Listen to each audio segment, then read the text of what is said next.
السلام عليكم، تحياتي للجميع. وفي هذا الفيديو غنعطيكم اول مواجهه ستلعب اليوم بين السودان والسنغال، دورة ثمن نهائي كأس افريقيا المغرب 2025. المواجهه اللي غتلعب اليوم السبت 3 يناير بين السودان والسنغال.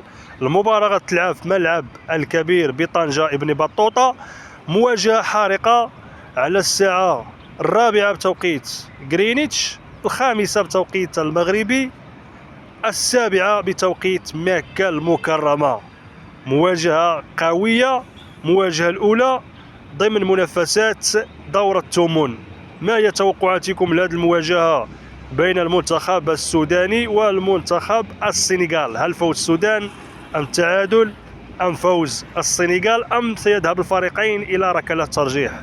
توقعاتكم تهمنا في التعليق. وبطبيعة الحال نختموا هذا الفيديو بأفضل الصلاة والسلام على سيدنا محمد صلى الله عليه وسلم، وخلينا واحد الفيديو ليصلك دائما جديدنا. إلى اللقاء.